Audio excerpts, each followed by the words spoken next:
Dear viewers, আসসালামু আলাইকুম। KGR tips and ট্রিক্সে আপনাদের স্বাগত। আমি কৃষিবিদ মোহাম্মদ গোলাম রসুল, সেলস প্রফেশনে দীর্ঘদিন যাবৎ কাজ করে যাচ্ছি। আজকে যে বিষয়টি নিয়ে আপনাদের সামনে কথা বলব তা হচ্ছে কনজুমার সাইকোলজি ভার্সাস সেলস। একজন বিক্রয় প্রতিনিধি হিসেবে আপনি যদি ক্রেতার মানসিক অবস্থা ধরতে পারেন, তাহলে আপনার পক্ষে ওই ক্রেতার কাছে পণ্য বিক্রি করা খুব একটা কঠিন হবে না। ফলে আপনি আপনার টার্গেট সহজে অর্জন করতে পারবেন। ক্রেতার মনস্তত্ত্ব হচ্ছে উনি গুরুত্ব পেতে পছন্দ করেন। এজন্য একজন বিক্রয় প্রতিনিধি হিসেবে আপনার কাজ হচ্ছে ক্রেতার আবেগ নিয়ে খেলা, অর্থাৎ ক্রেতার ইম্পালস বাইং এর মনোভাবটা বুঝতে পারা। ক্রেতার আরেকটি স্বভাব হচ্ছে বিক্রয়কর্মী যাই বলেন না কেন প্রতিটি বিষয়ে দ্বিমত পোষণ করা। এই কারণে ক্রেতার কথায় সহজে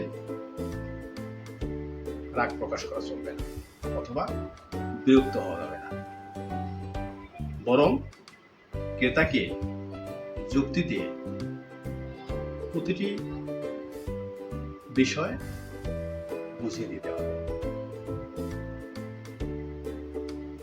একজন বিক্রয়কর্মী হিসেবে আপনি যদি ক্রেতার প্রতিটি কোশ্চেনের সন্তোষজনক জবাব দিতে পারেন, তাহলে ক্রেতা আপনার পণ্য ক্রয়ে দ্বিমত পোষণ করবে না। এছাড়া ক্রেতা কোনো বিষয়ে কথা বলতে চাইলে তার সাথে একমত পোষণ করে প্রাথমিক সম্পর্ক স্থাপনের চেষ্টা করতে হবে এবং কৌশলে তার প্রয়োজনটা জেনে নিতে হবে। এছাড়া আপনার পণ্যকে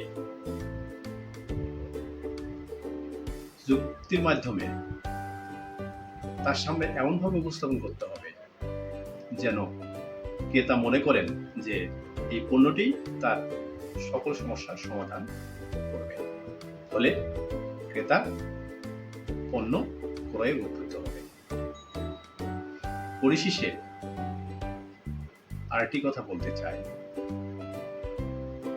শুধুমাত্র ক্রেতার কাছে পণ্য বিক্রি করলেই চলবে না, বরং ক্রেতার কাছ থেকে পণ্য ব্যবহারের পর তার ফিডব্যাকটিও নিতে হবে। অর্থাৎ পণ্যটি ব্যবহার করার ফলে ক্রেতা অনুভূতি কেমন, উনি কতটুকু উপকৃত হয়েছে, এই বিষয়টিও জেনে নেওয়ার চেষ্টা করতে হবে। তাহলে পণ্যের আপডেট করা সম্ভব হবে এবং পরবর্তীতে যাতে ক্রেতা ওই পণ্য ক্রয়ে দ্বিমত পোষণ না করে। এজন্য বলা হয়ে থাকে যে শুধুমাত্র পণ্য ক্রেতার কাছে গুছিয়ে দিলেই হবে না,